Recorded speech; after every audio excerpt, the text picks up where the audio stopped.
awalnya, itu adalah babak kelam yang meninggalkan luka mendalam di jiwaku. Selama beberapa generasi, saya mengalami hal-hal yang tidak seharusnya dialami manusia. Seolah-olah bayangan gelap menyelimuti hidup saya, berulang kali memaksa saya menjadi ibu yang tidak diinginkan. Sulit dipercaya, tetapi anak pertama saya lahir ketika saya baru berusia 10 tahun, terlalu muda untuk memahami beratnya apa yang terjadi pada saya. Makhluk kecil yang baru lahir dan masih sangat rapuh ini direnggut dengan kejam dari saya untuk diperkenalkan sebagai anak dari kerabat yang diciptakan. Ingatannya begitu hidup seolah baru kemarin terjadi. Saya masih bisa melihat gudang tua itu di depan mata, jerami kasar yang menusuk punggung saya. Saya merasakan sesuatu yang hangat mengalir di kaki saya, dan saya harus menahan setiap jeritan agar tidak didengar oleh penghuni rumah besar. Perasaan putus asa menyelimuti saya, namun bahkan dalam penderitaan terdalam ini, kematian seolah berhenti, seolah mengasihani jiwa muda saya. Langit berbintang yang bisa saya lihat melalui celah-celah papan kayu tua adalah satu-satunya saksi penderitaan saya yang sunyi. Itu adalah awal dari perjalanan panjang penderitaan. 6 kali lagi saya harus mengalami kelahiran seorang anak, hanya untuk kehilangannya segera setelah itu. Totalnya, ada 7 anak. 7 bagian dari diri saya, dari darah saya, direnggut dari saya, seperti seekor hewan muda yang dipisahkan dari induknya. Tetapi sebelum saya menyelami lebih dalam kisah saya ingin memperkenalkan diri. Nama saya Brunhilde Amalia Zimmermann, tetapi semua orang dengan sayang memanggil saya Nenek Bruni. Itulah nama yang saya kenal di sini. Saya membawa 88 tahun pengalaman hidup di pundak saya. Saya lahir pada tahun 1942 di sebuah pertanian di Rudesheim am Rhein yang indah. Hari ini saya tinggal di sebuah rumah kecil sederhana di Rothenburg ob der Tauber, tempat kedamaian dan ketenangan yang telah saya perjuangkan dengan keras setelah semua cobaan hidup saya. Itu bukan istana megah, tetapi itu milik saya, dan untuk itu, saya sangat bersyukur. Saya memiliki taman kecil tempat saya dengan sayang merawat tanaman dan bunga-bunga saya, dan beranda yang nyaman tempat kursi goyang saya berada, dan saya menyaksikan matahari terbenam setiap malam. Ayam-ayam saya mengais di halaman, dan anjing kecil saya Lumpi menggonggong pada semua orang kecuali saya. Dia adalah teman setia saya. Dinding bata rumah saya yang belum diplester memberikan sentuhan khusus, sesuai selera saya. Ini mungkin terlihat kecil bagi sebagian orang, tetapi bagi seseorang yang tidak pernah memiliki apapun dalam hidupnya dan diperlakukan seperti binatang, rumah sendiri adalah harta terbesar dari semua.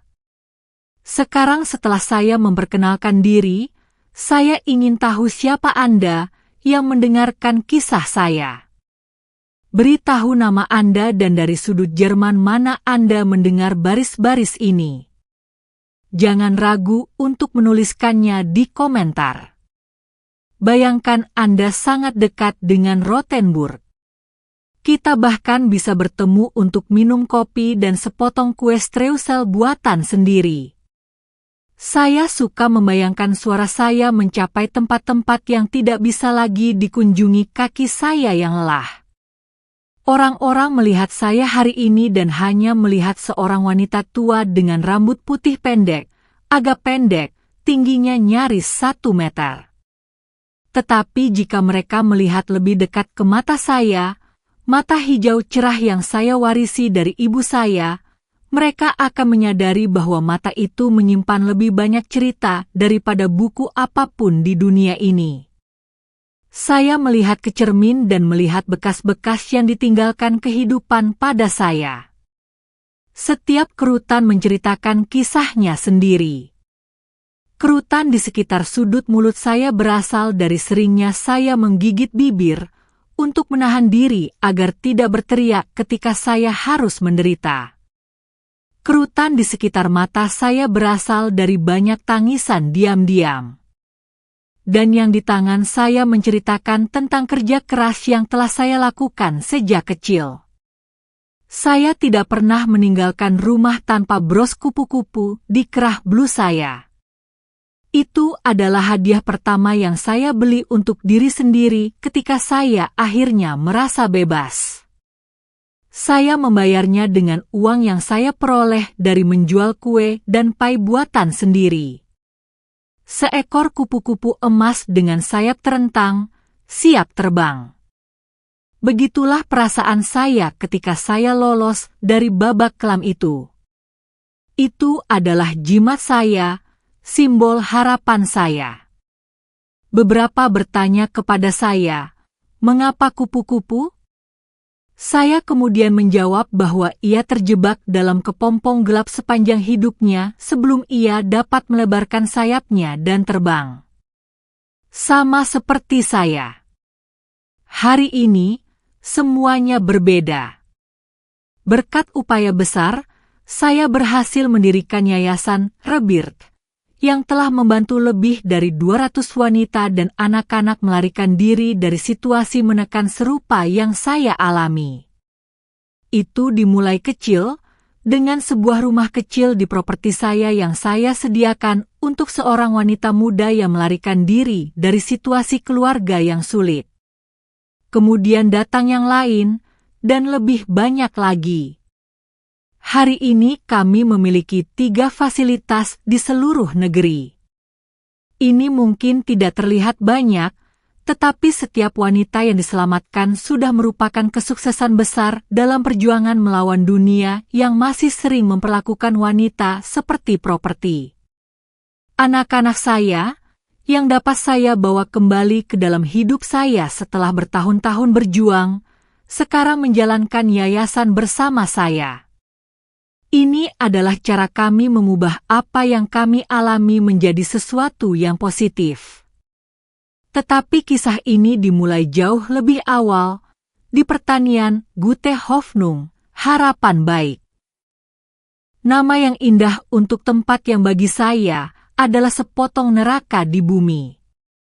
Terletak di Rudesheim, sebuah tempat yang dikenal saat ini karena alamnya yang mengesankan, air terjun, dan burung-burung berwarna cerah. Bagi orang luar, itu tampak seperti surga sejati. Rumah bangsawan yang dicat putih dengan jendela biru, pohon mangga lebat di taman, aroma kopi yang baru disangrai di pagi hari, pemandangan pegunungan yang jauh, semua itu memikat mereka yang melihatnya. Tetapi di balik fasad keindahan ini, hal-hal terjadi yang tidak ingin dilihat siapapun, hal-hal yang tidak akan dipercaya siapapun jika saya menceritakannya. Itulah mengapa saya menceritakannya, meskipun itu sangat menyakitkan bagi saya, agar peristiwa seperti itu tidak pernah terjadi lagi. Itu adalah pertanian yang sangat besar, jenis di mana pemiliknya akan mengatakan itu dimulai sejauh mata memandang dan berakhir di mana Tuhan menghendaki. Keluarga Zimmerman memiliki segalanya di sana, tanah, hewan, dan dalam pandangan mereka, juga manusia. Tuan Albert, sang ayah, Wilhelm, sang putra, dan kemudian Jurgen, sang cucu. 3 generasi pria yang percaya bahwa dunia dan segala isinya adalah milik mereka. Termasuk saya, putri para pelayan, seorang gadis rapuh yang, menurut mereka, tidak berguna kecuali untuk mengusir lalat dari makan siang tuan.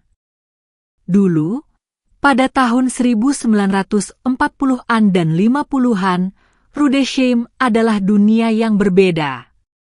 Tidak ada telepon genggam, tidak ada internet, tidak ada hotline untuk melaporkan, tidak ada undang-undang perlindungan kekerasan dalam rumah tangga, tidak ada yang seperti itu. Setiap orang sendirian, dan Tuhan terkadang tampak membutuhkan waktu lama untuk mencapai daerah terpencil ini. Kami hidup di bawah hukum yang lebih kuat, dan yang terkuat adalah orang yang memiliki tanah, uang, dan senapan yang tergantung di dinding. Keadilan? Oh, keadilan tetap di kota yang jauh, dan jika pun datang, sudah lama dibeli dengan kantong tebal para tuan tanah besar. Begitulah hidup di pertanian ini. Tuan memerintah, sisanya menurut. Seolah-olah waktu telah berhenti dan penghapusan perbudakan tidak pernah sampai ke sana. Keluarga-keluarga yang bekerja di sana hampir seperti properti. Jika putra tuan melihat putri Anda menundukkan kepala dan berpura-pura tidak memperhatikan. Jika tuan menginginkan tanah Anda menyerahkannya tanpa argumen. Jika mereka memutuskan waktu Anda telah tiba, bahkan seorang pendeta pun tidak akan muncul untuk pemakaman. Di dunia inilah saya melihat cahaya hari, putri rakyat jelata. Ayah saya, Tuan Albert, berasal dari Thuringia, melarikan diri dari kemiskinan, dan membawa ibu saya, Nyonya Liesel, yang sudah mengandung saya, dalam apa yang disebut perjalanan ke barat yang dipromosikan pemerintah. Janji tanah subur, kehidupan baru. Apa yang mereka temukan adalah kerja keras dan penghinaan. Papa adalah penggembala ternak dan merawat hewan-hewan. Mama mencuci, menyetrika, dan memasak. Kami tinggal di sebuah rumah kayu kecil di belakang properti, dekat kandang. Lantainya tanah padat, atapnya jerami, dindingnya penuh celah di mana angin bersiul di musim dingin yang menembus tubuh. Kami 7 bersaudara. Saya adalah yang tertua ketiga. Kedua yang lebih tua, Wilhelm dan Annegret, membantu papa dengan hewan-hewan. Adik-adik perempuan saya dan saya tinggal bersama mama dan belajar bagaimana membuat diri kami berguna di sekitar rumah. Membuat diri berguna, katanya, berarti tahu cara memasak, menjahit, membersihkan, patuh, berdoa, dan menundukkan kepala bila perlu. Mama baik, tetapi ada kesedihan di matanya yang baru saya pahami kemudian. Itu adalah tatapan seseorang yang sudah tahu apa yang akan terjadi pada wanita miskin di masa itu. Tahun-tahun pertama saya, sejauh mungkin dalam keadaan itu, bahkan bahagia. Kami bermain di padang rumput, mandi di sungai, memanjat pohon. Papa menceritakan kisah hantu pada malam bulan purnama. Mama membuat boneka kain untuk kami. Saya tidak berpikir kami benar-benar tahu kami miskin karena semua orang di sekitar kami hidup dengan cara yang serupa. Hidup itu sulit, tetapi memiliki saat-saat kebahagiaan. Mama bernyanyi saat mencuci pakaian di sungai. Papa bersiul ketika dia pulang kerja dengan menunggang kuda. Kami tertawa ketika bermain kejar-kejaran di halaman. Tetapi kebahagiaan dalam hidup ini seperti aroma bunga. Ia berlalu terlalu cepat. Mama mulai batuk darah. Tuberkulosis, kata mereka. Dulu, itu hampir menjadi hukuman mati bagi seseorang yang tidak punya uang untuk perawatan. Dia mulai kurus di depan mata saya, lebih kurus, lebih pucat, lebih lemah setiap hari. Saya baru berusia 8 tahun ketika saya mulai mengambil alih tugas-tugasnya. Pada usia 10, ketika dia meninggal, sayalah yang mengurus rumah dan adik-adik saya. Setelah Mama meninggal, Papa berubah. Dia menjadi bayangan dirinya. Dia bekerja, tetapi ketika dia pulang, seolah-olah tubuhnya ada di sana, tetapi jiwanya telah tertinggal di tengah jalan. Dia menundukkan kepala kepada Tuan lebih dari sebelumnya. "Jangan membantah, Brunhilde," katanya kepada saya. Tuan yang marah seperti ular yang diinjak. Dia menyerang tanpa ampun. Dia hidup dalam ketakutan terus-menerus kehilangan pekerjaannya dan tidak bisa memberi makan anak-anaknya. Itulah mengapa dia menerima penghinaan, pelecehan, segalanya. Ketakutan inilah yang membuatnya menutup mata terhadap apa yang secara bertahap terjadi pada saya. Saya pikir dia melihatnya tetapi berpura-pura tidak melihat. Dengan begitu lebih mudah, tidak terlalu menyakitkan daripada menghadapi kebenaran dan harus melakukan sesuatu. Pertama kali Wilhelm, putra Tuan Aristides, memperlakukan saya dengan cara yang bermasalah, saya berusia 9 tahun. Saya sendirian memetik jambu biji. Saat itu musim panen, dan pohon-pohon penuh. Mama masih hidup, tetapi terlalu sakit untuk meninggalkan rumah. Dia meminta saya untuk mengambil buah untuk selai. Saya berada di pohon jambu biji, rok saya diselipkan ke dalam pakaian dalam agar lebih mudah, seperti yang selalu kami lakukan. Lalu saya merasakan seseorang menarik kaki saya. Itu Wilhelm, seorang pria dewasa, sudah berusia 24 tahun. Tinggi, kuat, dengan kumis tipis yang sangat ia banggakan. Dia menunggang kudanya, seekor kuda coklat yang indah. "Turun, gadis," perintahnya. Saya turun, karena kami selalu menuruti Tuan. Saya pikir saya akan mendapat masalah karena memetik buah tanpa izin, tetapi bukan itu masalahnya. Dia turun dari kuda, menyeret saya ke tengah kebun buah di mana tidak ada yang bisa melihat, dan melakukan pada saya apa yang seharusnya tidak dilakukan seorang pria dewasa pada seorang gadis kecil. Dia merampas kepolosan saya di sana, di antara pohon-pohon buah. Itu sangat menyakitkan, lebih dari yang pernah saya bayangkan. Saya hanyalah seorang anak kecil, saudara-saudara. Bagaimana dia bisa melakukan itu? Saya terluka sepenuhnya di jiwa dan di dalam tubuh saya. Saya berbaring di sana, terluka sepenuhnya, di padang rumput. Ketika saya menangis, dia dengan kasar menutupi mulut saya.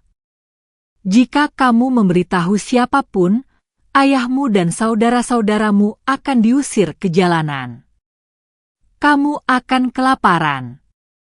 Dan ketahuilah, itu akan menjadi salahmu," katanya, sambil membenarkan celananya. Kemudian dia naik ke kudanya dan pergi seolah tidak terjadi apa-apa. Saya tetap terbaring di tanah, merasakan sakit yang bukan hanya fisik, itu lebih besar, lebih dalam. Saya pulang tanpa apel. Ibu bertanya apa yang terjadi. Saya berbohong bahwa saya jatuh dari pohon. Dia membersihkan luka saya, mengoleskan salep herbal, dan memeluk saya. Mungkin dia punya kecurigaan. Matanya menjadi sedih dengan cara yang berbeda. Malam itu, ketika saya mencoba tidur, saya mendengarnya menangis pelan di tempat tidur. Tetapi tidak ada yang dikatakan, tidak ada yang dilakukan. Tetapi apakah dia bisa melakukan apa saja? Suatu kali saya mencoba berbicara dengannya tentang apa yang terjadi. "Mama, Tuan Lawrence melakukan sesuatu yang buruk padaku," kata saya, penuh ketakutan dan rasa malu. Dia hanya menatap saya dengan mata lelah itu dan berkata, "Almerinde, ada hal-hal di dunia ini yang harus kita, wanita, tanggung dalam diam. Begitulah hidup kita, wanita miskin." Dan kami tidak pernah membicarakannya lagi. Mungkin dia tidak percaya saya. Mungkin dia takut. Mungkin dia tahu tidak ada yang bisa dilakukan. Saya tidak akan pernah tahu. Dia meninggal tak lama setelah itu, meninggalkan saya sendirian di dunia yang penuh tantangan ini. Setelah kejadian pertama, Wilhelm mencari saya lagi, di kebun buah, di gudang, di belakang kandang, dimanapun dia menemukan saya sendirian. Saya mencoba untuk tidak pernah sendirian, tetapi di pertanian sebesar itu dengan begitu banyak pekerjaan, itu tidak mungkin. Dan seolah itu belum cukup, gudang tua itu menjadi tempat favoritnya. Temui aku di sana. Dia akan selalu memesan ketika dia melewati saya di halaman, dan saya pergi, karena saya tahu apa yang akan terjadi pada saya dan keluarga saya jika saya tidak. Sulit untuk menyimpan rahasia ini. Saya berubah. Saya bukan lagi gadis ceria yang bermain di halaman. Saya duduk diam di sudut-sudut, terkejut oleh setiap suara. Pada malam hari, saya diam-diam menangis di tempat tidur kecil saya, wajah saya menekan bantal jerami agar tidak ada yang mendengar. Ayah bahkan pernah bertanya apakah saya sakit.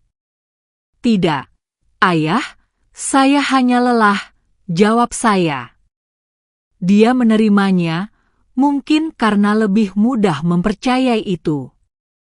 Pada usia 13, perut saya mulai membesar.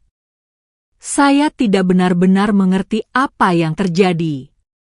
Saya tahu ada sesuatu yang salah, tetapi dalam kepolosan saya tidak menghubungkan apa yang Lawrence lakukan kepada saya dengan bayi di perut saya. Istri mandor, Nyonya Zaffer, yang menyadarinya. Gadis ini hamil, katanya kepada ayah saya suatu hari. Terjadi kegemparan. Ayah memukul saya dengan sabuknya dan berteriak, "Saya akan mempermalukan keluarga." Dia ingin tahu siapa ayahnya.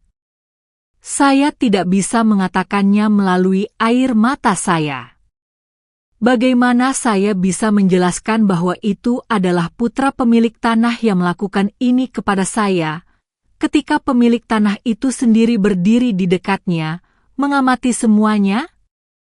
Karena ya, pemilik tanah Aristides muncul saat keributan. Dia melihat perut saya, lalu putranya, dan memahami segalanya dalam sekejap. Dia tidak mengatakan apa-apa. Dia memerintahkan semua orang untuk tenang.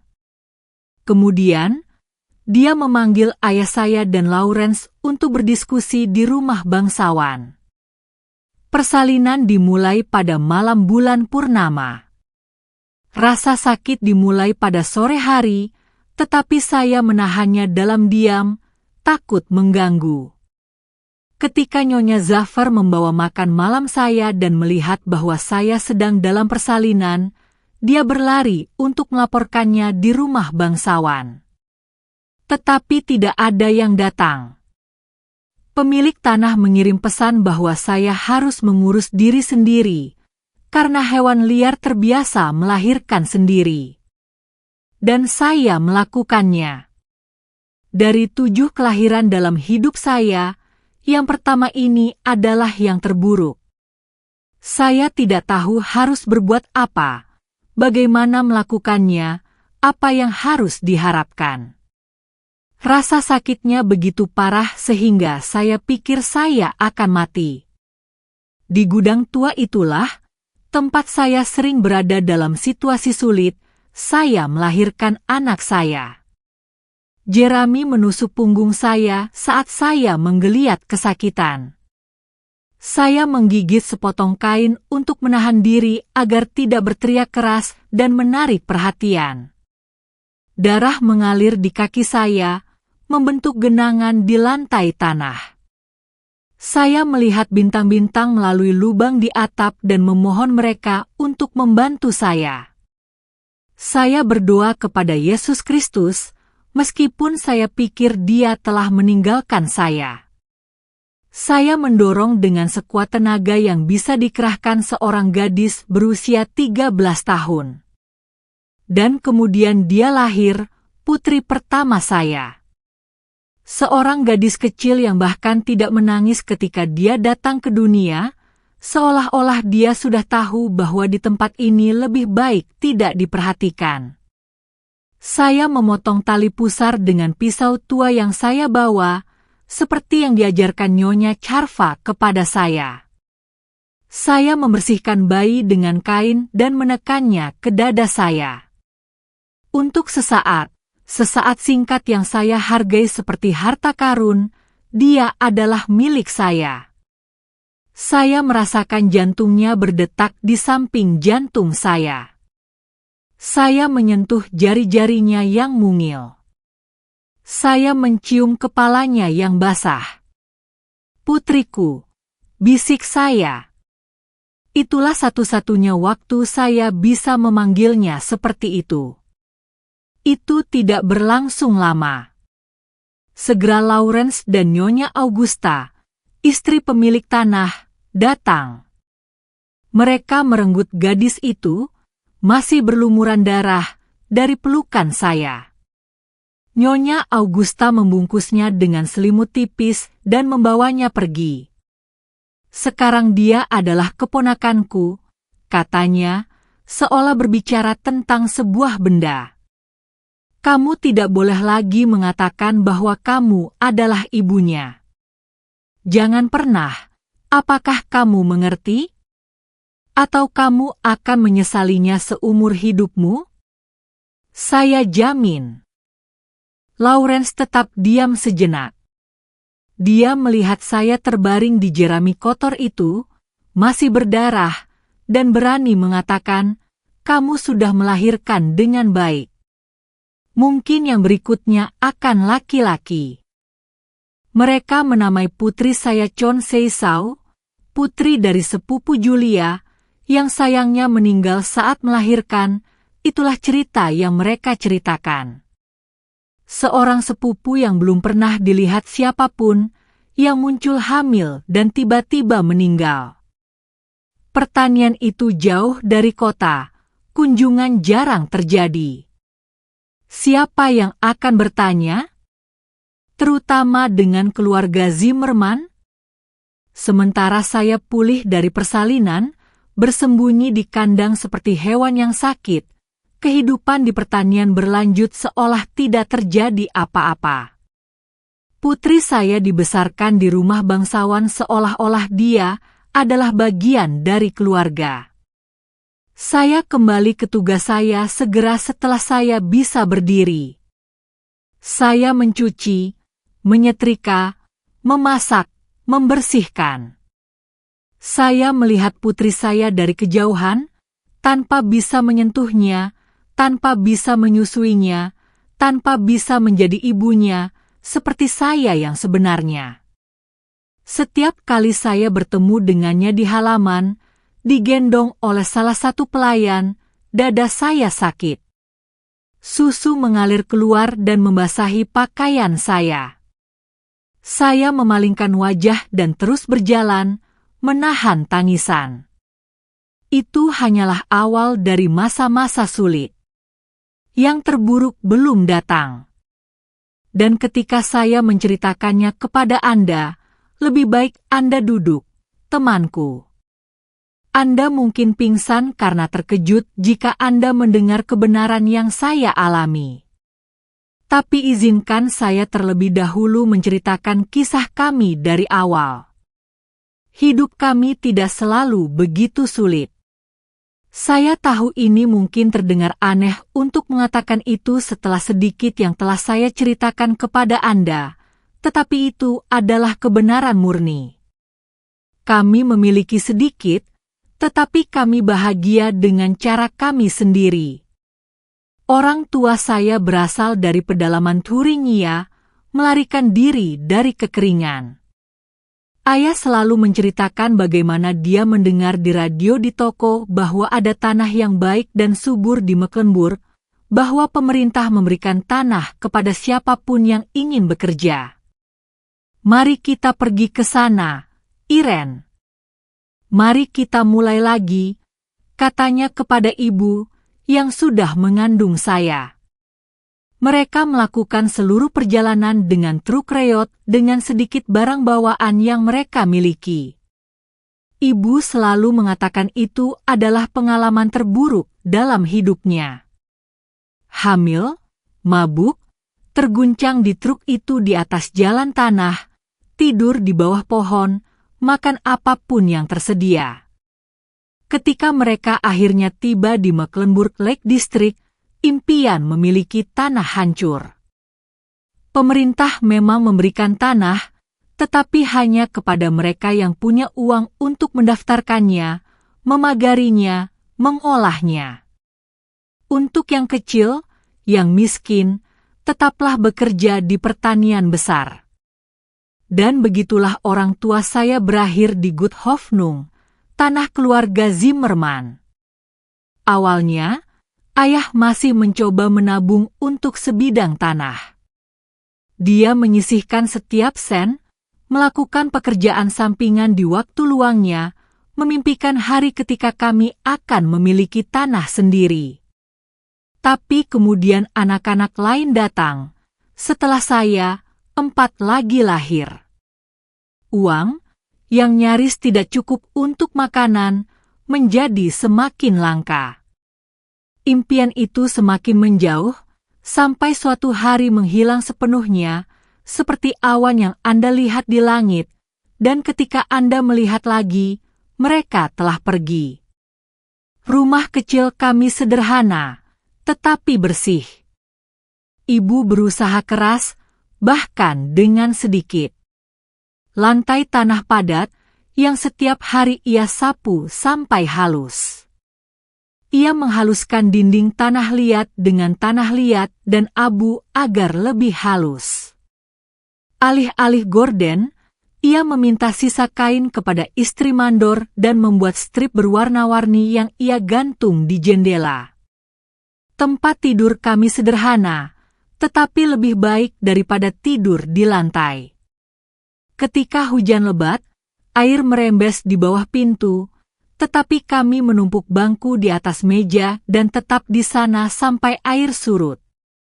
Kami adalah 7 mulut yang harus diberi makan.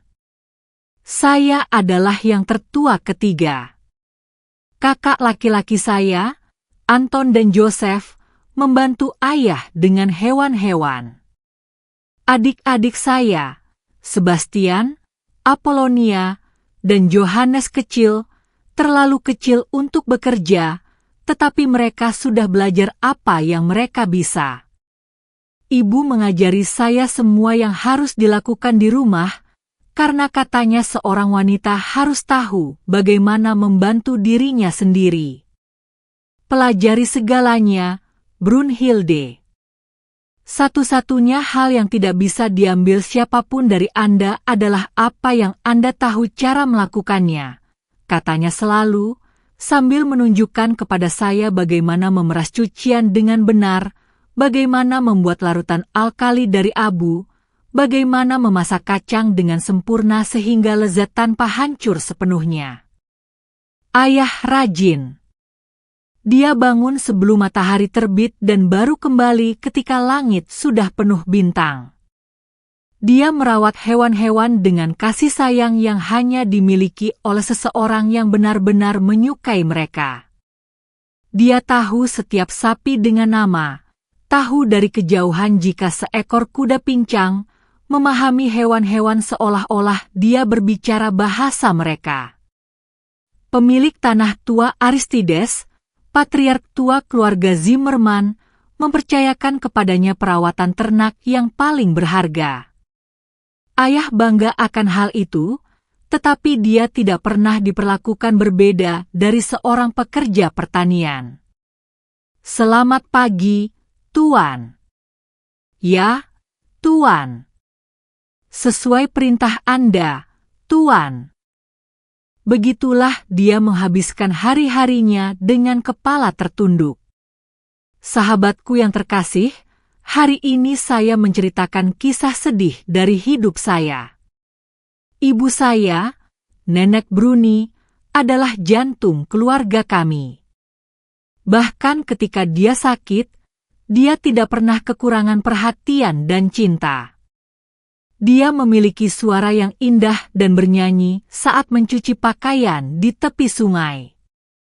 Dia membuat apple strudel yang begitu lezat sehingga Anda harus berdoa saat memakannya.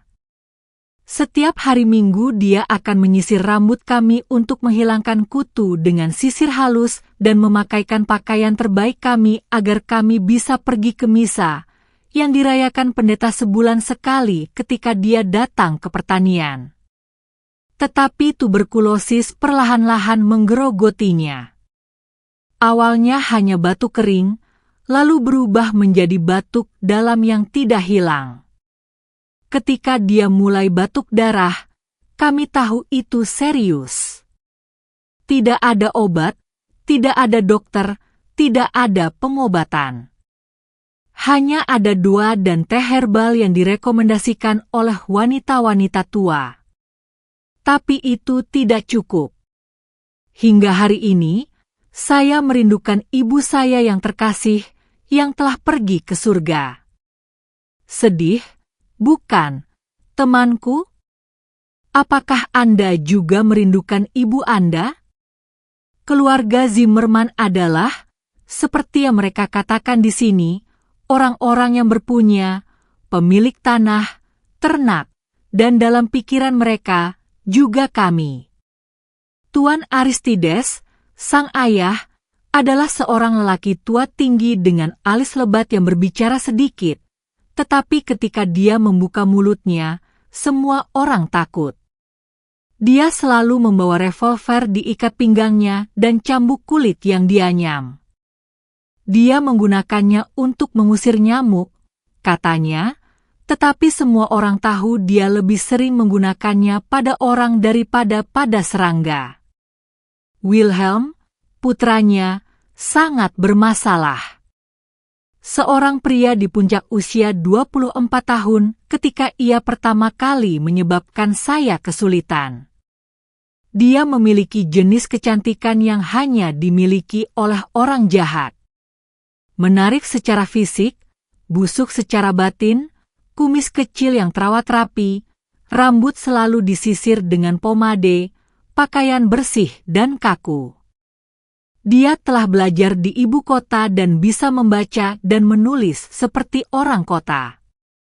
Tetapi dia kembali ke pertanian dengan kebiasaan bermasalah yang sama seperti ayahnya dan bahkan yang lebih buruk.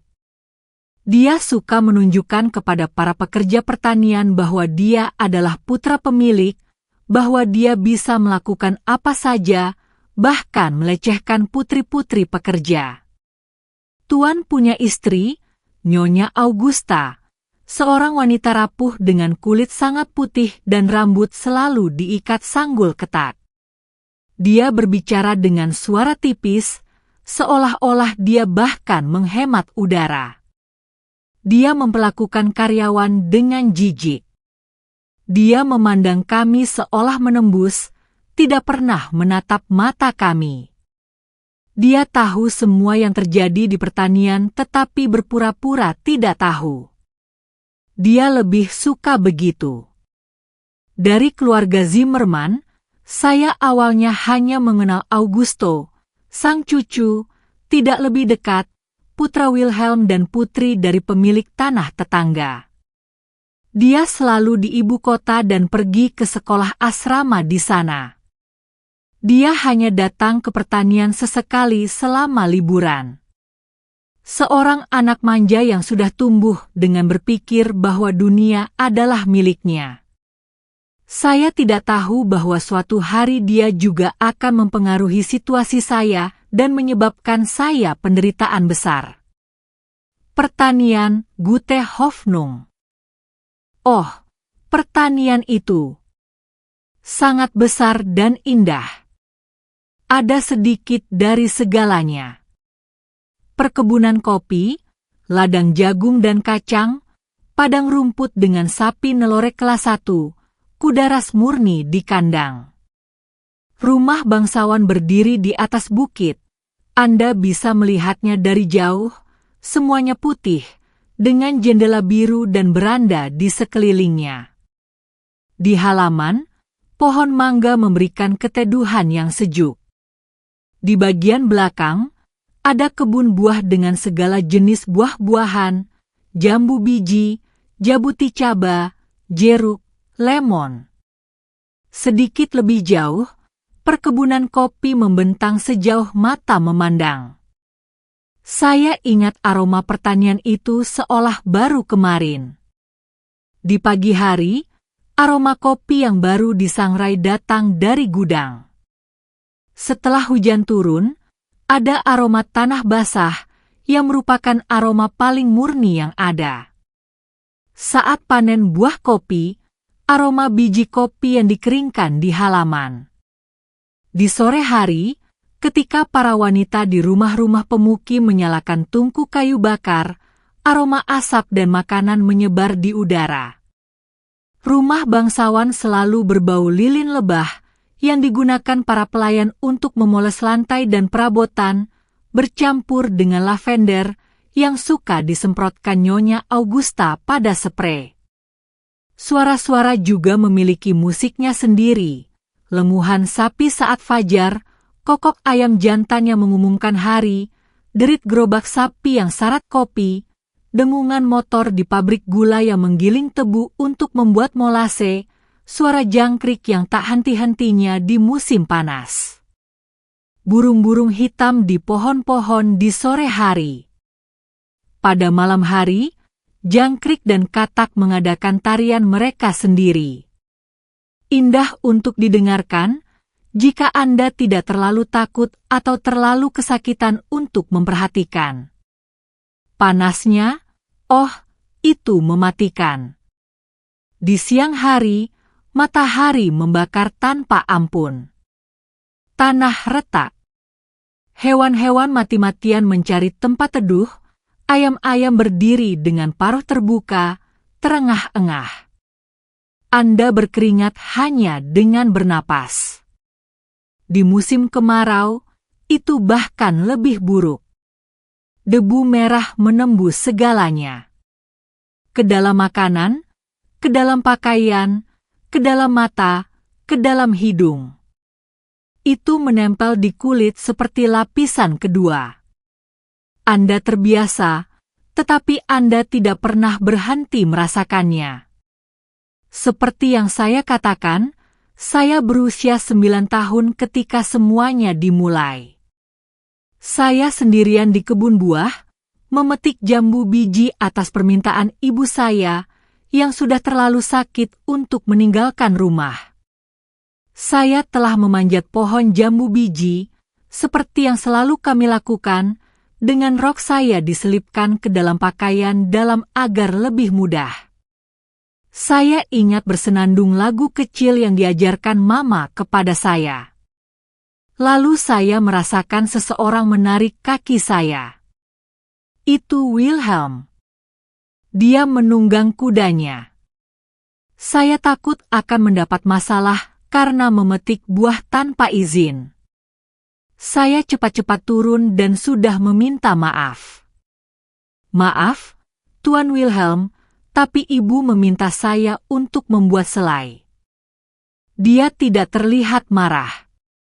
Dia memiliki senyum aneh di wajahnya, tatapan yang belum pernah saya lihat sebelumnya yang membuat saya merinding dari ujung kepala sampai ujung kaki. Saya masih anak-anak, tetapi saya sudah mengerti bahwa ada sesuatu yang salah dengan tatapan itu. Dia turun dari kudanya, mengikat tali kekang ke dahan rendah. Dia mendekati saya, membelai rambut saya, lalu leher saya. Rambutmu indah sekali, Almerinda, persis seperti ibumu. Saya mencoba berterima kasih kepadanya, tetapi suara saya tercekat. Dia menarik lengan saya, membawa saya ke tengah kebun buah di mana pohon-pohon yang lebih lebat menyembunyikan kami dari pandangan rumah bangsawan. Dan di sana di tanah kosong di antara jambu-jambu yang jatuh, dia melakukan kepada saya apa yang seharusnya tidak dilakukan seorang pria kepada anak berusia 9 tahun.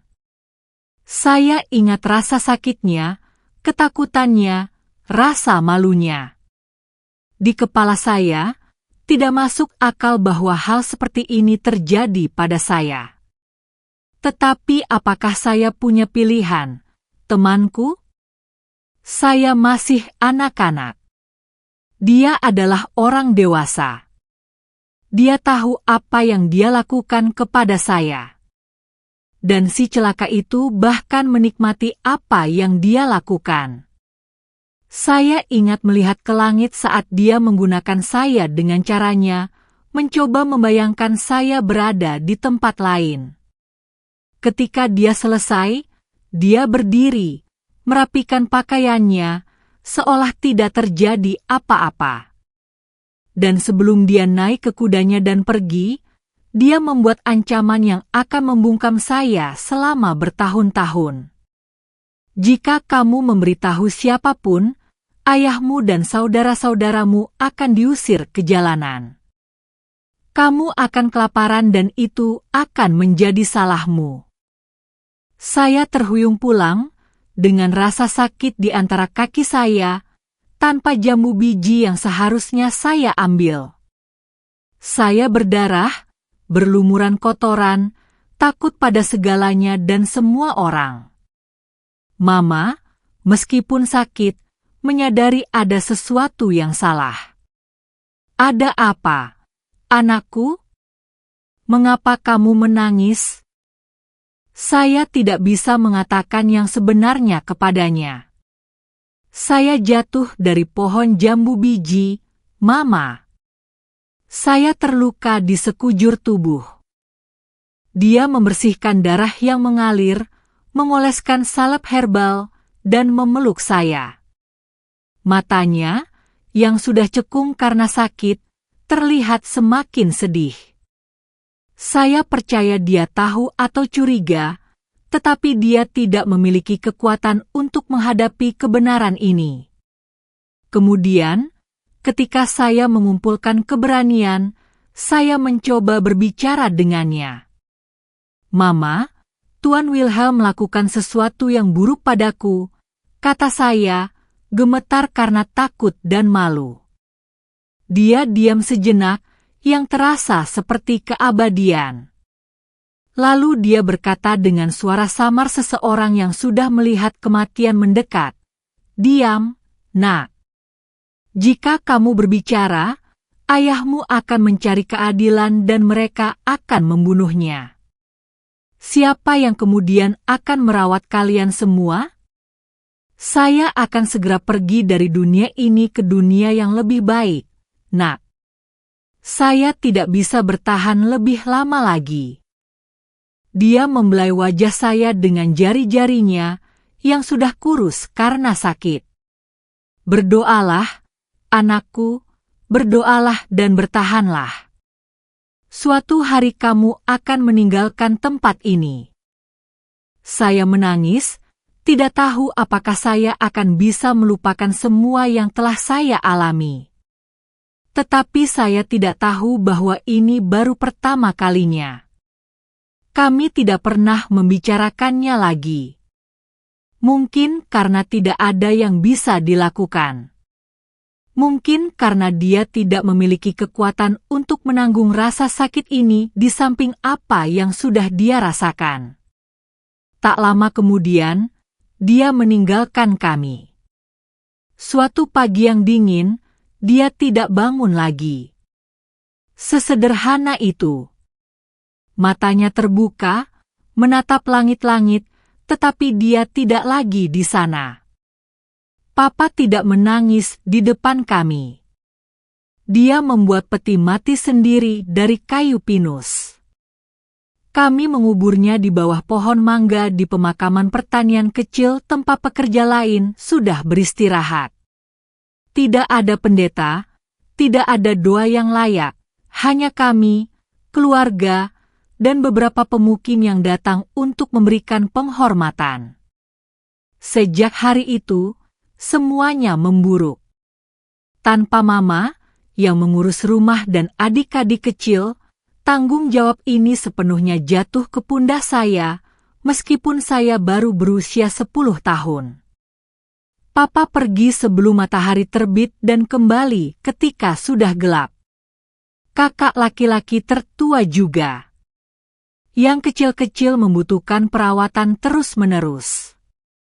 Saya mencuci, memasak, membersihkan, mengurus semuanya dengan tangan-tangan gadis saya yang sudah terlihat seperti tangan wanita tua. Dan Wilhelm tidak berhenti.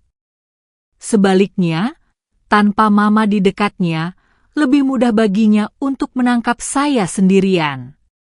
Di kebun buah, di gudang, di belakang kandang sapi. Dimanapun dia menemukan saya. Gudang tua, yang terletak jauh dari rumah bangsawan, menjadi tempat favoritnya. Itu adalah gudang tua, tidak lagi digunakan untuk menyimpan hasil panen, hanya untuk beberapa alat tua dan jerami. Temui aku di sana dalam 10 menit, bajingan, perintahnya ketika dia melihat saya di halaman. Dan saya pergi, karena rasa takut akan ancamannya lebih besar dari apapun. Saya mencoba segalanya untuk menghindarinya. Saya tidak pernah pergi kemanapun sendirian. Saya selalu membawa salah satu adik laki-laki saya, tetapi tidak ada gunanya. Jika dia mau, dia menemukan cara. Itu mengubah saya. Saya menjadi semakin diam. Saya tidak lagi bernyanyi saat bekerja. Saya tidak tersenyum. Saya tidak bercanda.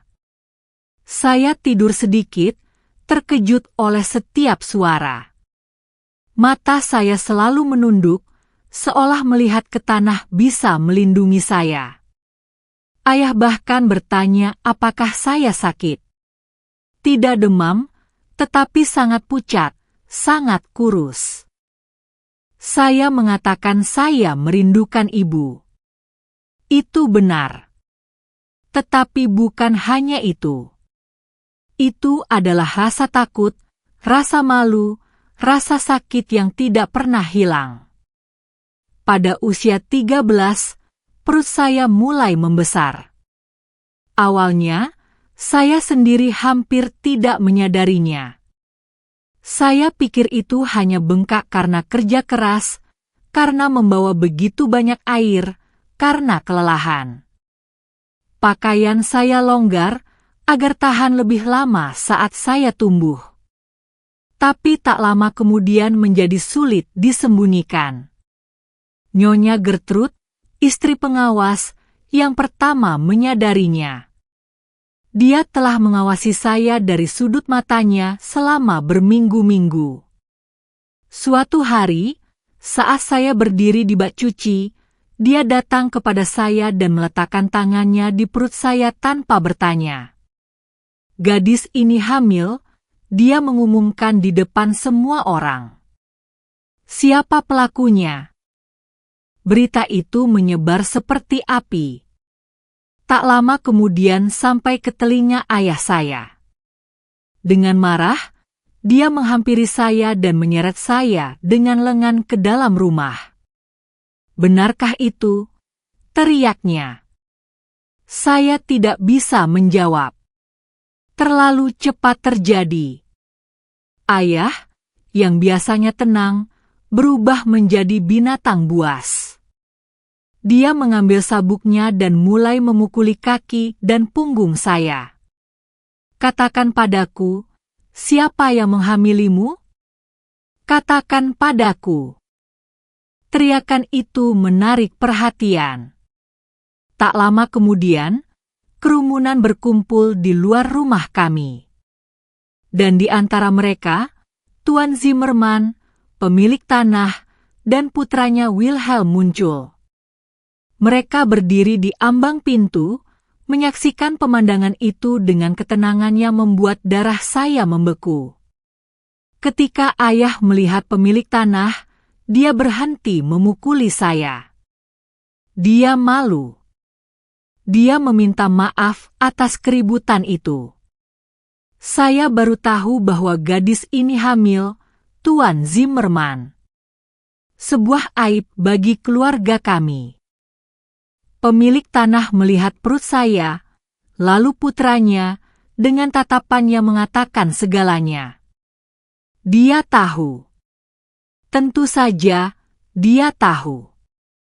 Tidak ada yang terjadi di perkebunan itu tanpa pengetahuannya. "Tenang, Albert," katanya kepada ayah saya. "Hal-hal seperti itu terjadi. Mari kita bicarakan. Anda, saya, dan Wilhelm. Kita akan menyelesaikannya di antara para pria."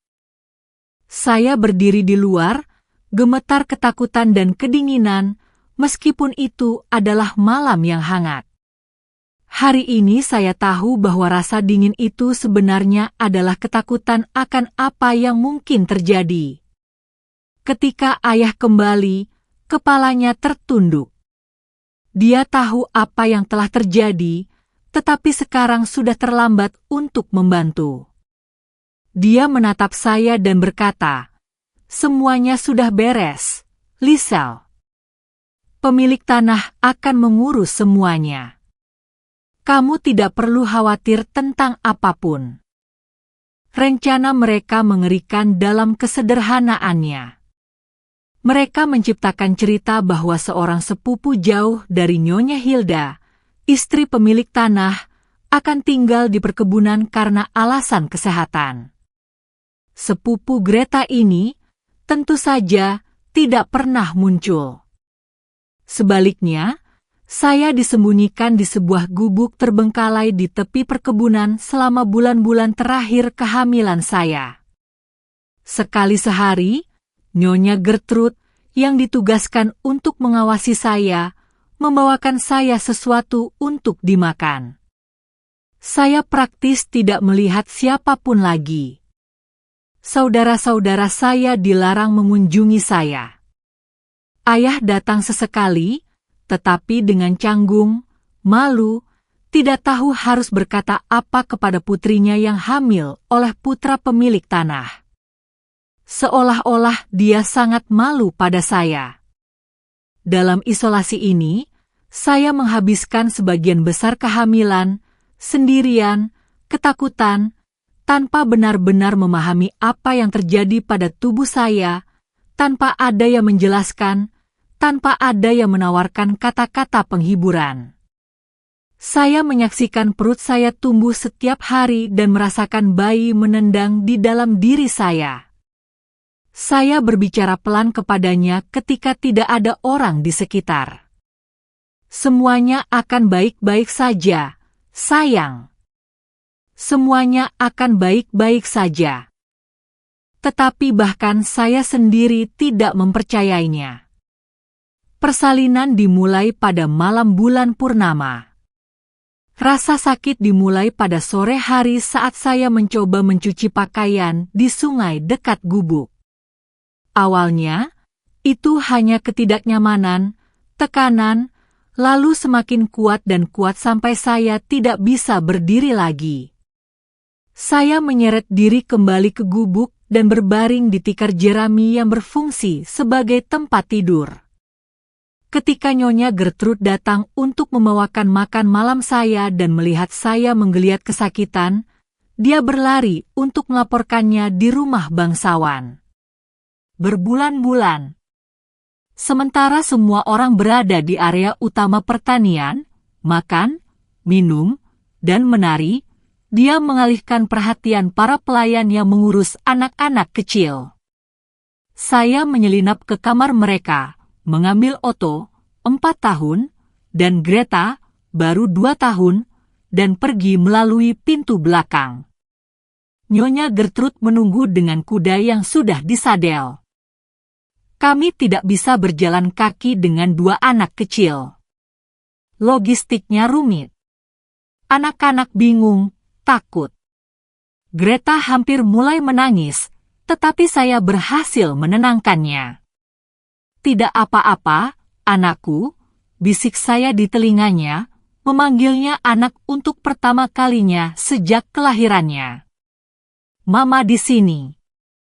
Otto lebih tua, lebih mengerti, tetapi dia juga tidak memahami apa yang terjadi.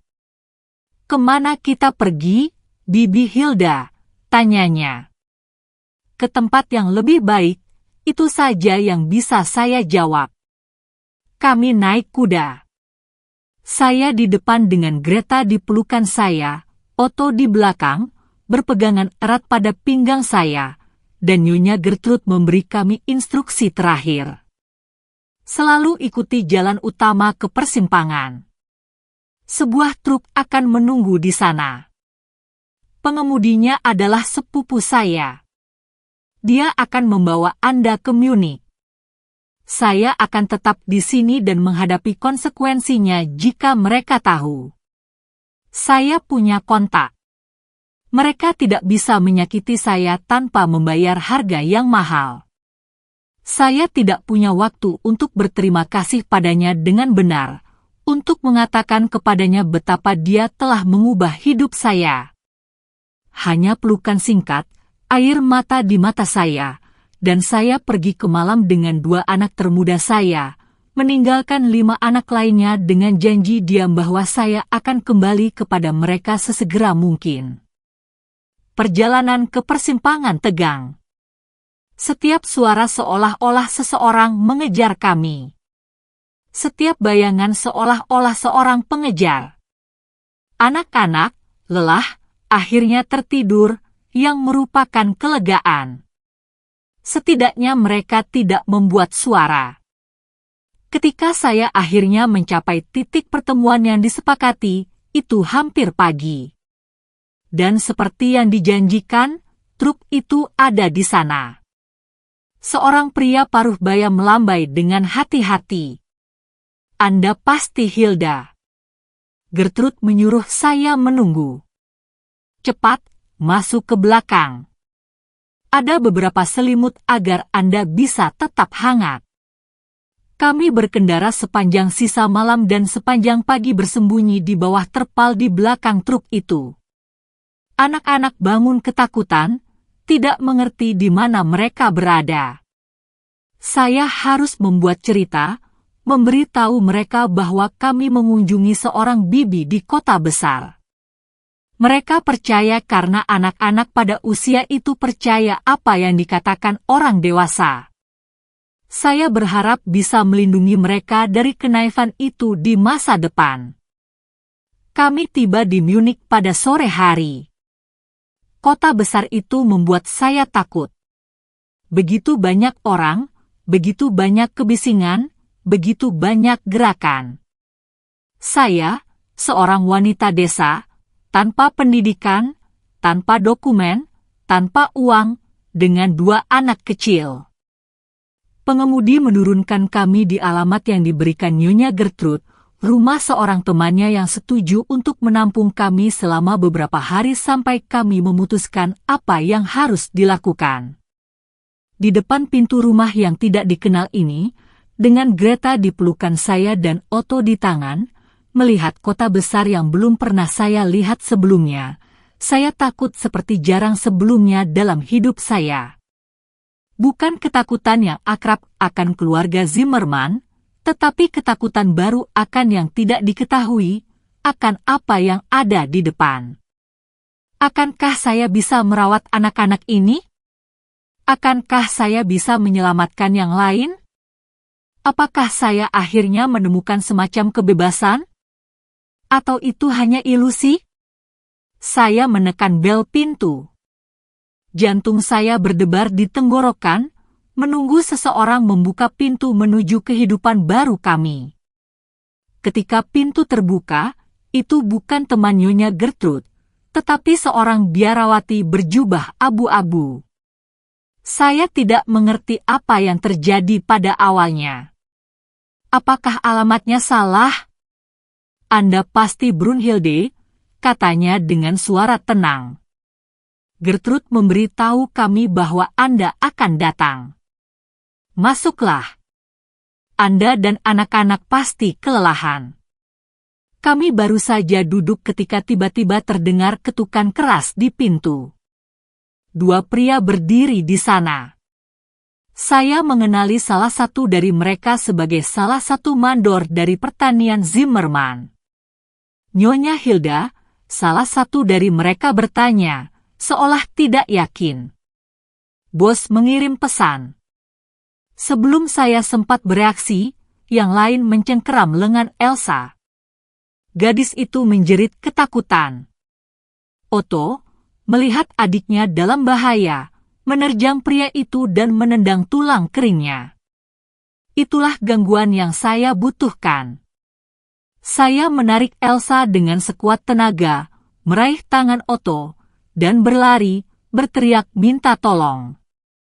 Sungguh keberuntungan murni bahwa mobil polisi sedang lewat.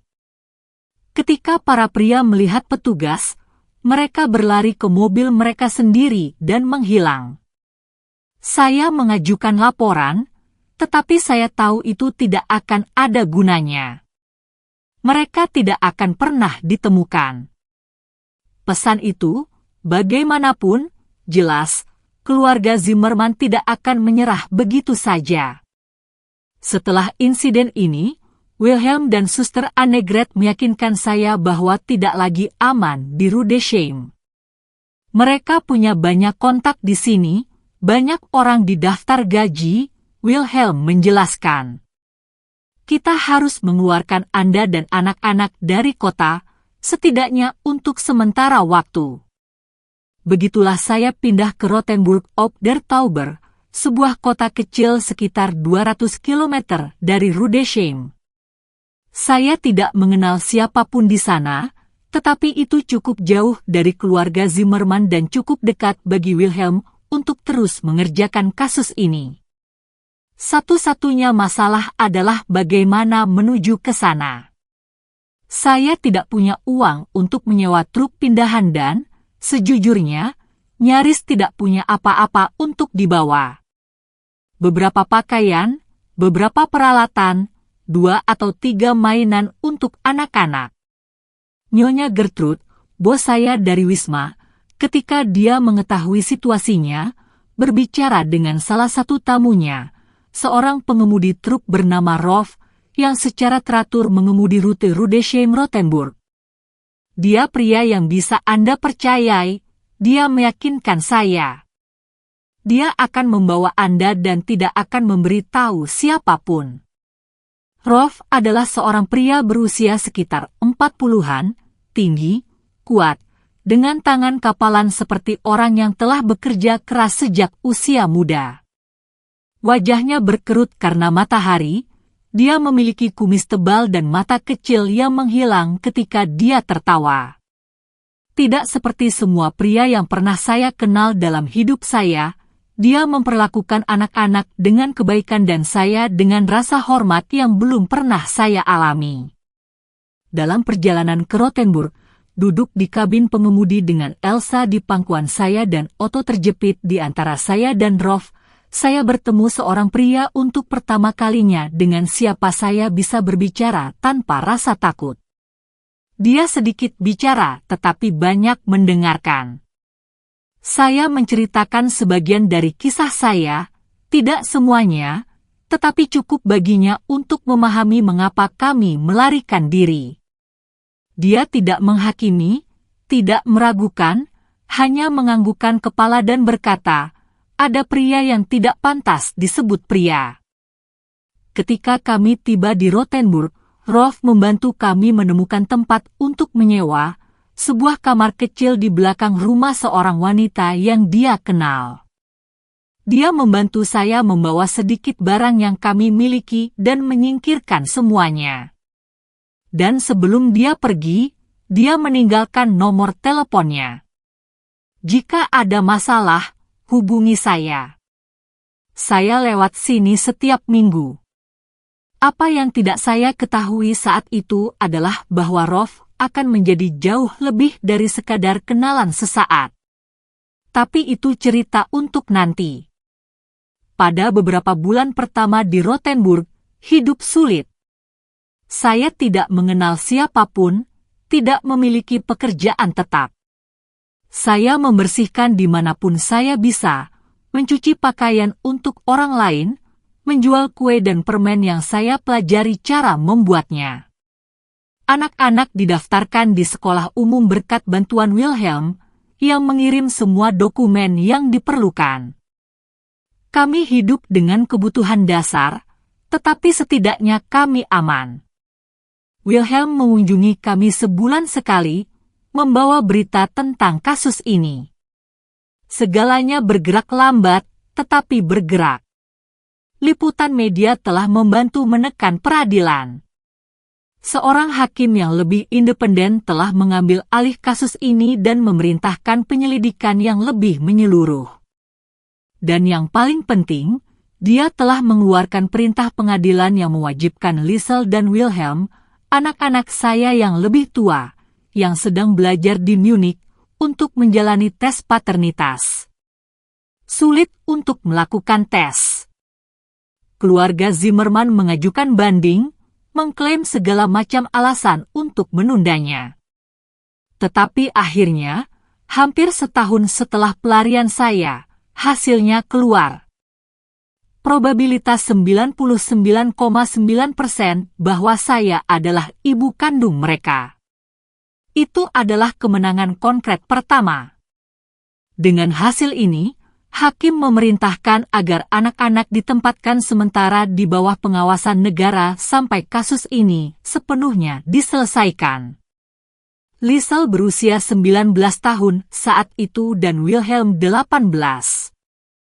Mereka bukan lagi anak-anak, tetapi orang dewasa muda yang telah tumbuh dengan kebohongan keluarga Zimmermann.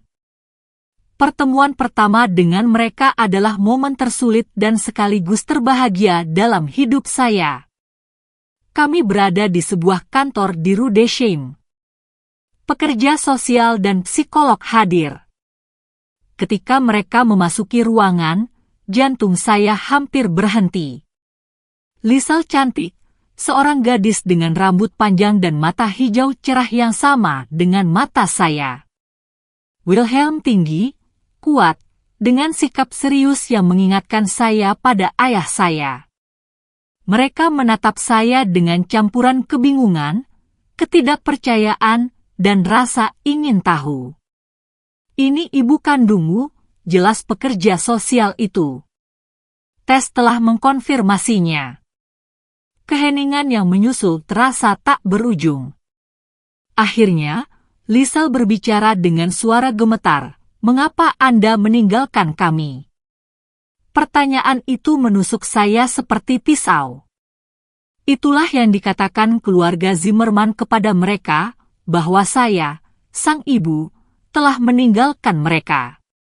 Saya menarik napas dalam-dalam, menahan air mata yang ingin keluar, dan menceritakan kebenaran, seluruh kebenaran, tanpa menghilangkan detail. Mereka mendengarkan dalam diam. Wajah mereka melewati segala macam emosi, kaget, jijik, marah, sedih. Saya tidak berharap Anda menerima saya sebagai ibu Anda sekarang, kata saya ketika saya selesai. Saya tahu Anda tumbuh dengan memanggil orang lain ayah dan ibu. Saya hanya ingin Anda tahu yang sebenarnya dan memiliki kesempatan untuk memutuskan sendiri apa yang ingin Anda lakukan mulai sekarang. Liesel menangis. Wilhelm tetap diam, rahangnya terkatup rapat seperti seseorang yang menyimpan badai di dalam dirinya. Mereka pergi tanpa mengatakan apa-apa lagi, mereka membutuhkan waktu untuk memproses semua ini. Saya tidak memaksa. Saya tidak menuntut apapun. Saya tahu mereka membutuhkan waktu ini. Dan saya yakin bahwa pada akhirnya kebenaran akan berbicara lebih keras daripada kebohongan yang telah mereka tumbuh bersamanya. Butuh lebih dari setahun bagi Liesel untuk mencari saya sendiri. Wilhelm membutuhkan waktu lebih lama, tetapi akhirnya keduanya ingin mengenal ibu kandung mereka dan saudara-saudari yang tidak pernah mereka ketahui mereka miliki. Itu adalah proses yang lambat, penuh pasang surut, keraguan dan penarikan diri. Tetapi setiap langkah kecil adalah kemenangan bagi saya. Dengan semakin dekatnya yang lebih tua, perjuangan untuk anak-anak lain semakin kuat. Annegret dan Jurgen adalah yang berikutnya yang hak asuhannya dialihkan kepada saya setelah tes lebih lanjut dan pertempuran di pengadilan. Otto, detektif yang saya sewa, tidak pernah menemukan si kembar di Austria. Tetapi bertahun-tahun kemudian, karena takdir, mereka menemukan kami sendiri. Tetapi itu cerita untuk lain waktu. Seiring saya secara bertahap mengumpulkan anak-anak saya di sekitar saya juga membangun kembali hidup saya. Dengan bantuan Rolf, yang menjadi kehadiran yang konstan, saya menemukan pekerjaan yang lebih baik di sebuah warung makan kota. Dia muncul setiap minggu, selalu membawa hadiah kecil untuk anak-anak, selalu bertanya apakah kami membutuhkan sesuatu, selalu menawarkan bantuan tanpa meminta imbalan apapun. Mengapa Anda melakukan ini? Saya pernah bertanya, setelah dia memperbaiki atap rumah kecil kami yang bocor. Dia mengangkat bahu, dengan caranya yang sederhana, karena itu hal yang benar untuk dilakukan dan karena saya menyukai kalian semua. Itu adalah jawaban paling jujur yang pernah saya dengar dari seorang pria. Hubungan kami tumbuh perlahan, dengan banyak rasa hormat dan kesabaran dari pihaknya. Rolf memahami sejak awal bahwa saya memiliki luka yang dalam, bahwa kepercayaan adalah sesuatu yang harus saya peroleh kembali sedikit demi sedikit. Dia tidak pernah memaksa, tidak pernah menuntut apapun. Dia hanya ada di sana, teguh seperti batu di arus. 2 tahun setelah kami bertemu, saya setuju untuk menikah dengannya.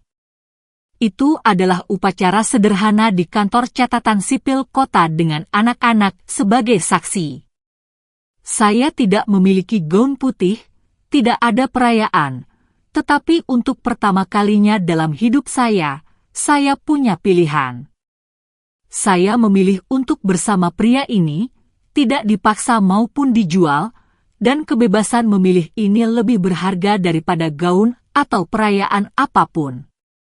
Dengan Rolf di sisi saya dan anak-anak saya akhirnya bersama saya mulai berpikir tentang bagaimana saya bisa membantu wanita lain yang mengalami apa yang telah saya alami. Saya tahu bahwa kisah saya tidak unik, bahwa di pertanian-pertanian terpencil di seluruh Jerman ada wanita dan gadis-gadis yang menderita pengalaman opresif yang sama, tanpa suara, tanpa bantuan.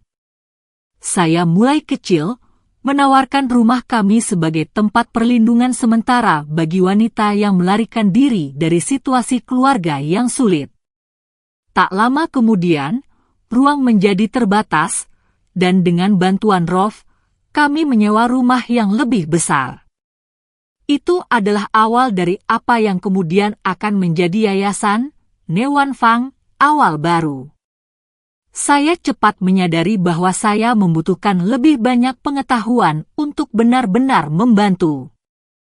Pada usia 40, saya hampir tidak bisa membaca dan menulis dengan benar. Saya telah belajar dasar-dasarnya di masa kecil saya, tetapi tanpa latihan, saya telah melupakan banyak hal. Saya mengikuti kursus literasi orang dewasa, bertekad untuk mengejar waktu yang hilang. Itu adalah salah satu pengalaman paling memalukan dan sekaligus paling membebaskan dalam hidup saya. Duduk di sebuah ruangan dengan orang dewasa lain, memegang pensil yang entah bagaimana tidak pas di tangan saya, dan mencoba membentuk huruf seperti anak kecil. Seringkali saya ingin menyerah, malu ketika saya tidak bisa membaca sepatah kata pun, atau ketika tulisan tangan saya menjadi tidak terbaca. Tetapi saya memikirkan anak-anak saya, tentang contoh yang ingin saya berikan kepada mereka, dan saya melanjutkan. Setelah literasi, datanglah sekolah dasar, yang saya selesaikan pada usia 50. Di luar itu, saya tidak pernah pergi dalam hal pendidikan formal, tetapi buku-buku menjadi teman setia saya. Saya membaca semua yang bisa saya temukan tentang hak-hak wanita, mengatasi pengalaman traumatis, dan mendukung korban dalam pemulihan mereka. Saya masih tidak bisa mempercayainya sampai hari ini. Setelah bertahun-tahun, saya telah menemukan putra saya yang hilang lagi. Itu seperti keajaiban. Jan menceritakan kisahnya melalui telepon, bagaimana ia berakhir sebagai anak laki-laki kecil di sebuah estancia di Paraguay, tempat ia harus bekerja keras dari matahari terbit hingga terbenam, bagaimana ia selalu merindukan ibu dan saudara-saudaranya tetapi bahkan tidak tahu dari mana ia berasal. Bagaimana ia melarikan diri dari estancia pada usia 18 dan mencari nafkah sebagai buruh harian, bagaimana ia menikah, memiliki anak, bekerja keras untuk memberi mereka kehidupan yang lebih baik, dan bagaimana ia secara kebetulan menemukan yayasan kami di internet dan membaca nama saya, nama yang belum pernah ia lupakan. 2 minggu kemudian, ia berdiri di pintu saya, seorang pria gagah berusia awal 50-an dengan wajah berkerut dan uban di pelipis.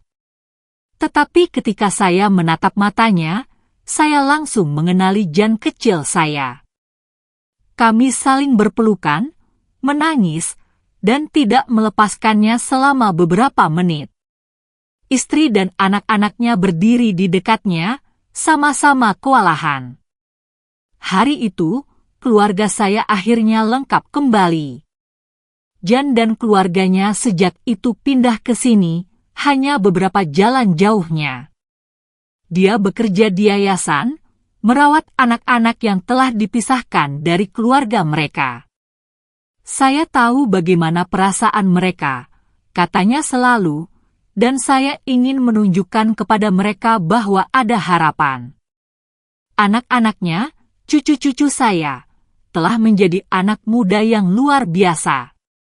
Yang tertua sedang belajar hukum, ingin mengikuti jejak Paman Alfredo. Ketika saya melihat kembali hari ini, saya hanya bisa mengagumi perubahan hidup saya, dari seseorang tanpa hak di daerah terpencil menjadi aktivis dan tokoh terkemuka yang dihormati, dari seorang ibu yang anak-anaknya diambil darinya menjadi matriark dari keluarga besar yang penuh kasih. Dari seorang gadis yang hancur menjadi seorang wanita yang telah mendorong ribuan orang untuk memperjuangkan hak-hak mereka. Tentu saja, ada kemunduran, kekecewaan, saat-saat gelap ketika saya ingin membuang semuanya.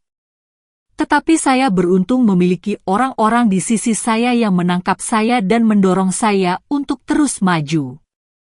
Rolf, batu saya di arus, anak-anak saya, kebanggaan dan kegembiraan saya. Nyonya Gertrude, guru yang menginspirasi saya untuk mengambil nasib saya sendiri. Teman saya, yang selalu punya telinga terbuka dan bahu untuk bersandar. Dan semua wanita pemberani yang saya temui selama bertahun-tahun yang menunjukkan kepada saya betapa banyak kekuatan yang ada di dalam diri kita.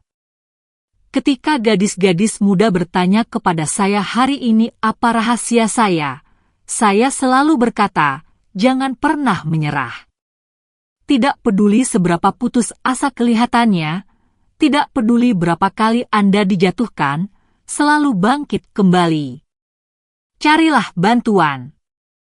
Kelilingi diri Anda dengan orang-orang yang percaya pada Anda, dan yang paling penting, percaya pada diri sendiri.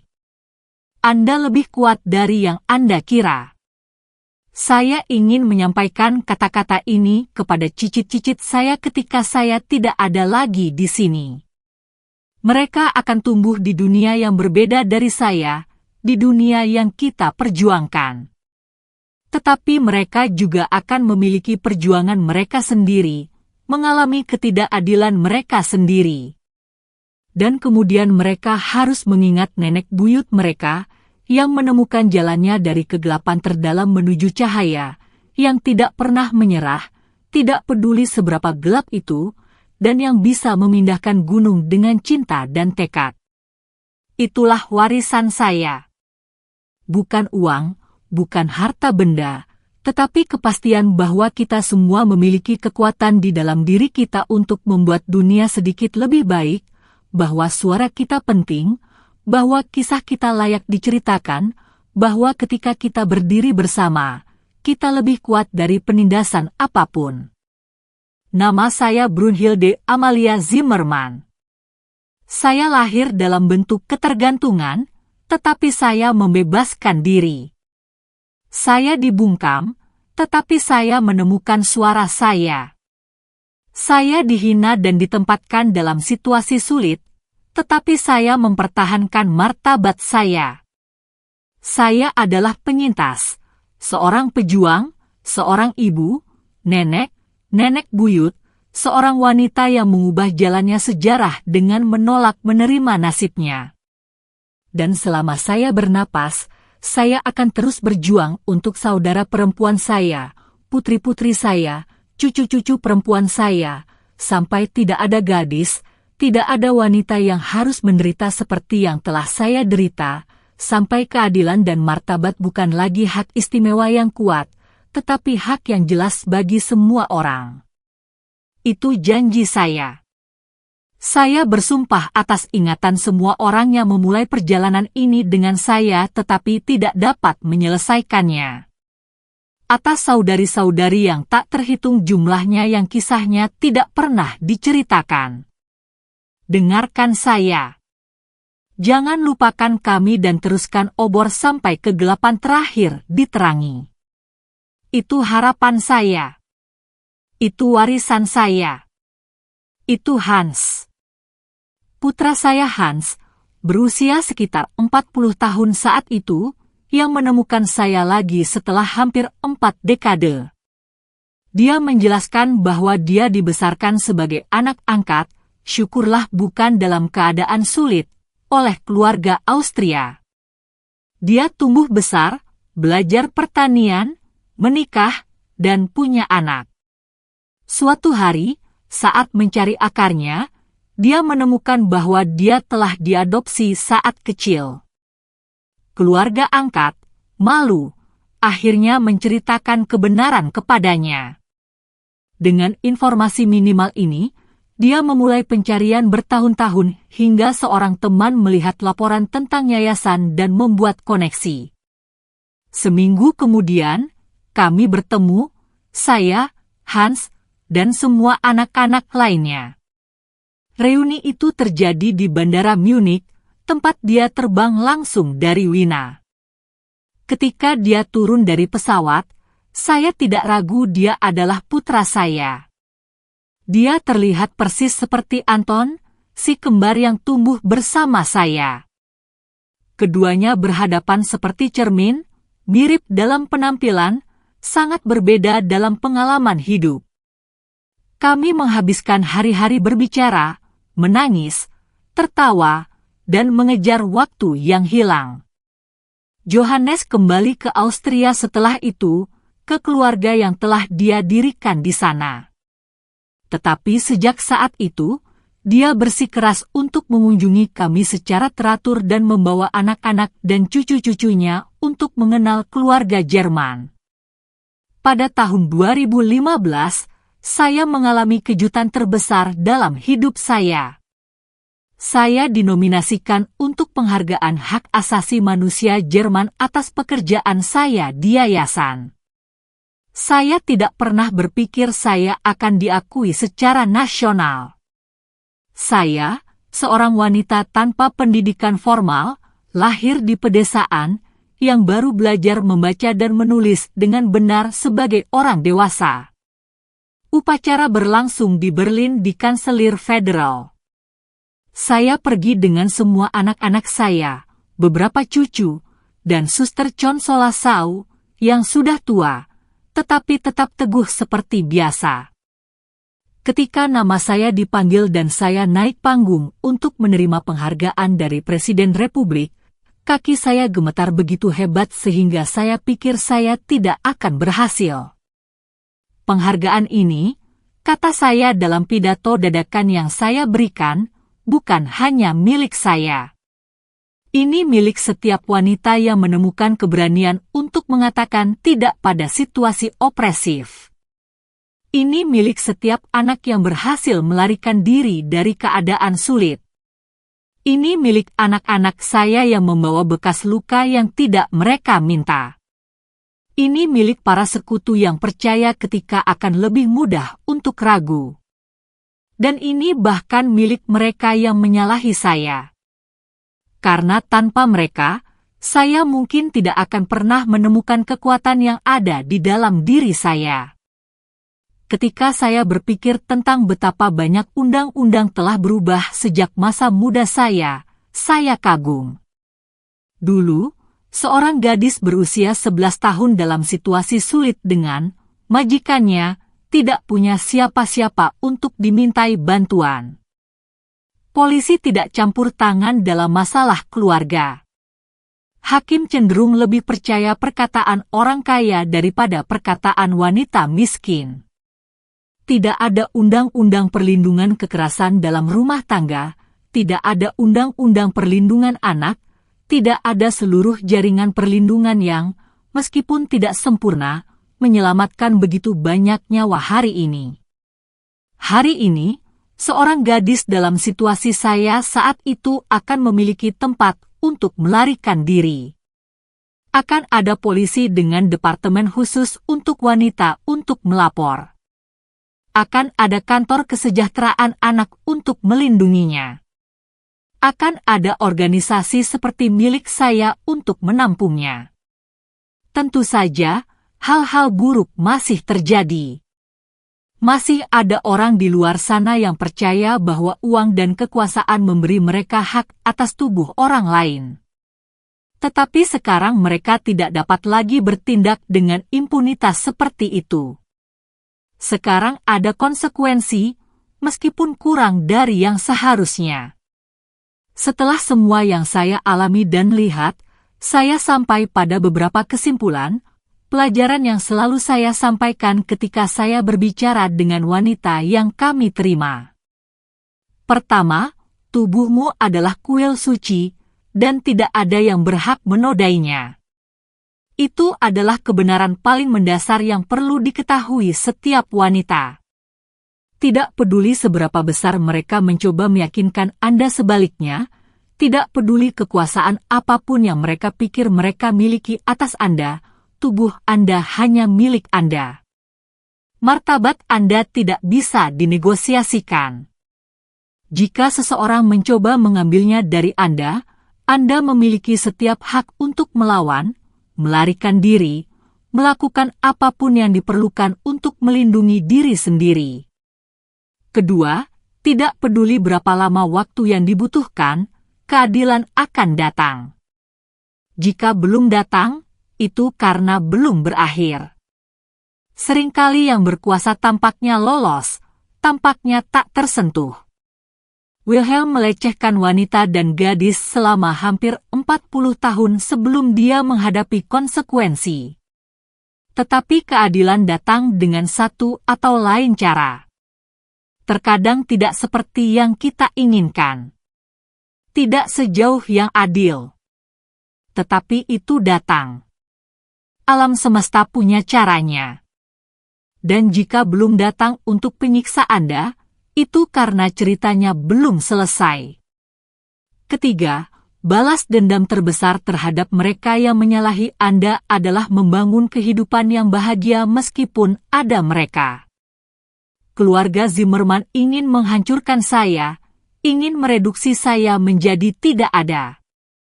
Jika saya menghabiskan sisa hidup saya dikonsumsi oleh kebencian dan kepahitan, mereka akan menang meskipun ada segalanya. Tetapi saya memilih untuk hidup. Saya memilih untuk mencintai. Saya memilih untuk membesarkan anak-anak saya dengan nilai-nilai yang berbeda dari nilai-nilai mereka. Saya memilih untuk membantu orang lain melarikan diri dari apa yang telah saya alami. Dan itulah kemenangan sejati, bukan hanya untuk bertahan hidup, tetapi untuk berkembang. Ketika saya melihat gadis berusia 13 tahun yang berdarah sendirian di sebuah gudang, melahirkan bayi yang akan direnggut dari pelukannya, saya tidak pernah berpikir bahwa suatu hari dia akan dihormati oleh Presiden Republik. Saya tidak pernah berpikir dia akan memiliki keluarga besar yang bersatu, bahwa dia akan dihormati di komunitasnya, bahwa dia akan memiliki cucu dan cicit yang tumbuh bahagia. Saya tidak pernah berpikir dia akan membantu mengubah kenyataan ratusan wanita. Ini adalah perjalanan yang bahkan tidak bisa dibayangkan oleh mimpi yang paling imajinatif sekalipun. Satu hal yang saya pelajari adalah bahwa kita tidak boleh meremehkan kemampuan kita untuk mengubah sesuatu. Ketika saya terjebak dalam situasi opresif itu, dalam jaring penderitaan dan ketakutan itu, saya pikir saya terlalu kecil untuk membuat perbedaan. Saya hanyalah seorang gadis tanpa pendidikan, tanpa uang, tanpa nama keluarga. Apa yang bisa saya lakukan melawan pria-pria perkasa seperti keluarga Zimmerman? Tetapi percikan kecil keberanian, yang dipupuk sedikit demi sedikit, bisa berubah menjadi api yang mengubah seluruh lanskap. Hari ini, saya melihat percikan yang sama pada wanita yang datang ke yayasan. Datanglah wanita ini dengan mata tertunduk, bahu bungkuk, yang percaya dia tidak ada apa-apanya, bahwa dia tidak bisa melakukan apa-apa. Dan minggu demi minggu, kita melihat transformasinya. Tatapan yang terangkat, suara yang menjadi lebih tegas, postur yang berubah. Ini seperti keajaiban yang terulang. Dan setiap kali itu terjadi, saya tahu bahwa semua penderitaan yang saya alami memiliki tujuan.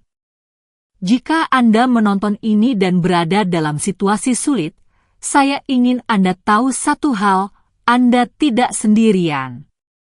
Anda tidak.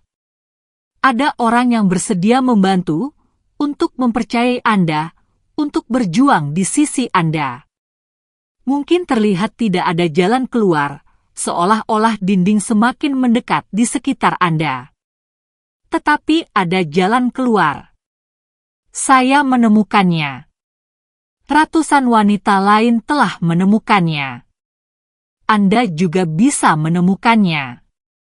Dan jika Anda menonton ini dan belum pernah mengalami hal seperti ini, bersyukurlah, tetapi juga lihatlah di sekitar Anda. Mungkin ada seseorang di dekat Anda yang diam-diam menangis minta tolong, seorang tetangga, seorang kolega, seorang kerabat. Terkadang tatapan yang penuh perhatian, kata-kata yang baik, uluran tangan pada saat yang tepat membuat semua perbedaan. Hidup saya berubah karena seorang guru memperhatikan apa yang terjadi dan memutuskan untuk tidak berpura-pura tidak melihatnya. Kita bisa menjadi orang itu untuk seseorang. Hidup telah mengajari saya bahwa kita lebih kuat dari yang kita kira, bahwa kita dapat menanggung yang tak tertahankan dan tetap menjaga kemanusiaan kita. Bahwa bekas luka yang kita bawa tidak harus mendefinisikan kita. Mereka dapat menyempurnakan kita, mengubah kita menjadi versi diri kita yang lebih bijaksana, lebih berbelas kasih, bahwa pengampunan adalah jalan menuju kebebasan sejati, bukan untuk orang lain, tetapi untuk diri kita sendiri. Hari ini, ketika saya duduk di beranda rumah saya di Rothenburg dan menyaksikan matahari terbenam di balik pohon-pohon di taman, saya merasakan kedamaian yang saya kira selama bertahun-tahun tidak akan pernah saya ketahui. Itu bukan kedamaian yang sempurna. Terkadang saya masih mengalami mimpi buruk. Masih ada hari-hari ketika ingatan kembali terlalu kuat. Masih ada saat-saat ketika saya menangkap diri saya melihat ke belakang, seolah-olah bahaya masih mengintai. Tetapi itu adalah kedamaian yang cukup, kedamaian yang diperoleh dengan susah payah. Kupu-kupu di bros saya adalah pengingat harian akan transformasi ini. Dari kepompong gelap penderitaan hingga penerbangan bebas penyembuhan. Tidak ada kupu-kupu yang lahir dan bisa langsung terbang. Ia harus berjuang untuk keluar dari kepompong. Ia harus menguatkan sayapnya dalam proses kemunculan yang menyakitkan. Jika seseorang memotong kepompong karena kasihan untuk membantu, kupu-kupu itu lahir dengan sayap yang terlalu lemah untuk terbang. Perjuangan itu diperlukan untuk kekuatan. Perjuangan saya memberi saya sayap. Saya Brunhilde Amalia Zimmermann, tetapi Anda bisa memanggil saya Nenek Bruni, dan itulah kisah hidup saya. Sebuah kisah penderitaan, ya, tetapi di atas segalanya tentang mengatasi, tentang kekuatan, tentang seorang wanita yang menolak untuk dihancurkan oleh kejahatan yang dilakukan kepadanya. Jika Anda ingin mendengar lebih banyak cerita seperti saya, cerita wanita yang telah mengubah penderitaan menjadi perjuangan dan kemenangan, berlanggananlah saluran ini di sini. Kebijaksanaan Nenek. Karena kebijaksanaan tidak datang dari buku, putriku. Itu datang dari bekas luka yang ditinggalkan kehidupan. Dan kami, wanita-wanita tua seperti kami, masih punya banyak hal untuk diceritakan dan diajarkan kepada generasi baru wanita ini.